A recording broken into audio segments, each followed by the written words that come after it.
చక్రి చక్రవర్తి. So general గా ప్రతి ఒక్కరూ కూడా చాలా మంది మనం హెల్త్ ఇన్సూరెన్స్ కోసం అడుగుతాం. నువ్వు ఇన్సూరెన్స్ లోనే ఉన్నావు, నేను కూడా ఇన్సూరెన్స్ లోనే ఉన్నాం. జనరల్ గా కస్టమర్స్ కి అంటే ఇది మన personal experience as an agent గా, అలానే ఒక కస్టమర్ గా కూడా పర్సనల్ ఎక్స్పీరియన్స్. సో కస్టమర్స్ అడిగేటప్పుడు కస్టమర్స్ అడిగేటప్పుడు మనం 10 లక్షలు 2 కోట్ల వరకు కవరేజ్ ఉంది, కానీ వాళ్ళు 5 లక్షలు చాలండి అని చెప్పేసి అంటారు. కొంతమంది 2 కోట్లు కట్టే కెపాసిటీ ఉన్న వాళ్ళు కూడా 10 లక్షలు చాలండి అని అంటున్నారు. దీనికి మీ సమాధానం? ఫస్ట్ మీరు ₹1,00,00,000 చెప్పగానే ప్రీమియం 20,000, 30,000, 40,000 డిఫరెన్స్ అని ఏజ్ బట్టి వస్తుంది.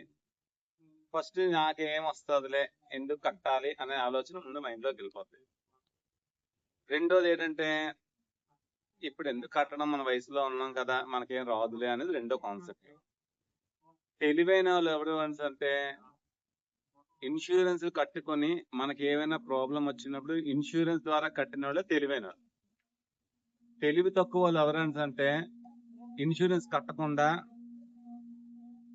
మనకేమైనా వచ్చినప్పుడు మన సేవింగ్స్ ని ఖర్చు పెట్టి తర్వాత బాధపడే వాళ్ళు తెలివి తక్కువ. సో మనం తెలివితేటలుగా ఉండాలా, తెలివి తక్కువగా ఉండాలా అనేది అది ఇన్సూరెన్స్ నుంచి రాబెట్టుకోగల తెలివితేటలు ఉంటే మనం ఇన్సూరెన్స్ కట్టుకోవాలి. అది బేస్డ్ ఆన్ ఇన్కమ్, మన యొక్క కెపాసిటీ బట్టి 1,50,00,000, 25,00,000, 20,00,000, 10,00,000, 5,00,000. కానీ ఇప్పుడున్న ప్రెసెంట్ సినారియోలోని 5,00,000, 10,00,000 దేనికి పనికిరావు.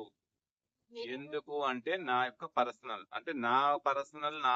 దిస్టింగ్ లోనే ఇలా జరిగింది అనుకోవచ్చు. కేస్ కి మారుతుంది. నా కేసులో 10 లక్షలు అయింది, ఇంకో కేసులో 2 లక్షలు అవ్వచ్చు, ఇంకో కేసులో 40 లక్షల రూపాయలు. మా పక్కన బెడ్ లోని 40 లక్షల రూపాయలు, చిన్న పాపకి 40 లక్షల రూపాయలు ట్రీట్మెంట్ జరుగుతుంది. మీకు మెడికవర్ రెయిన్బో హాస్పిటల్ అని. నేను ఉన్నది విశాఖపట్నం హెల్త్ సిటీ అంటారు దీన్ని. అంటే టోటల్ చుట్టూరు చాలా హాస్పిటల్స్ ఉన్నాయి.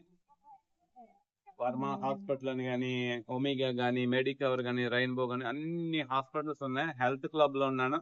ఆరోగ్యపరంగా వీళ్ళు హ్యాపీగా బతికించేస్తారు. రెండోది ఏంటంటే, ఫైనాన్షియల్ గా మనము ఖర్చు పెట్టే కెపాసిటీ అనేది ఇన్సూరెన్స్ ద్వారా ఖర్చు పెట్టుకుంటా ధైర్యం ఉంటే మన ప్రీమియం ముందే కట్టుకోవాలి. మనకు వచ్చినప్పుడు చూద్దాంలే అంటే అప్పుడు వెనక్కి తిరిగి చూసినా ఎవ్వరు 6 డజన్ యాపిళ్ళు, 2 దానిమ్మ పళ్ళు, 1 కేజీ ద్రాక్ష పళ్ళు తప్ప మనకి ఏమీ రావు. మన అంతటగా మనం పెద్దవాళ్ళకు ఆలోచిస్తే మనం ప్లాన్ చేసుకొని పెద్ద పాలసీ చేసుకుంటే పోతుంది. ఎంత పోతుంది? మహా అయితే 10,000 రూపాయలు డొనేషన్ ఇస్తున్నాం అంతే. మనకు అవసరం వచ్చినట్టు ఆ డొనేషన్స్ అన్ని మనకు వచ్చినట్టే. డొనేషన్ చారిటీ చేస్తున్నాం మనం.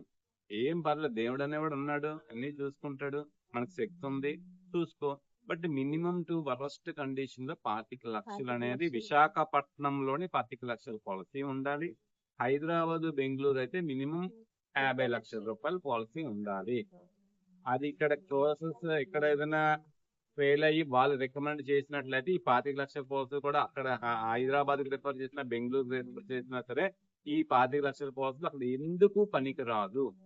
సో మనం ఫ్యూచర్ ని ఆలోచించి తెలివితేటలతో 50 లక్షల రూపాయల పాలసీ తీసుకుంటేనే 25 లక్షలకి 50 లక్షలు ప్రీమియం క్యాలిక్యులేట్ చేసుకుంటే ఏది బెస్ట్ అయితే మీరు తీసుకోండి.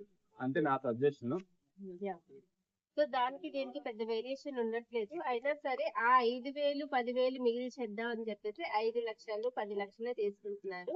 So wonderful. అంటే షేరింగ్, అంటే పర్సనల్ షేరింగ్ లోని సో మినిమం 25 లక్షల నుంచి 50 లక్షలు ఉండాలి. మేమైతే ఇచ్చేది ప్రతి ఒక్కరికి కూడా 2 crores కవరేజ్ అనేది మేము చెప్తూ ఉంటాము. బట్ కొంతమంది చాలా వరకు 5 లక్షలు, 10 లక్షల దగ్గరే ఆగిపోతున్నారు.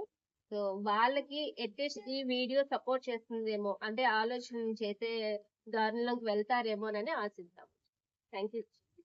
स्टार हेल्थ का है वादा, ऐसा सच से भी है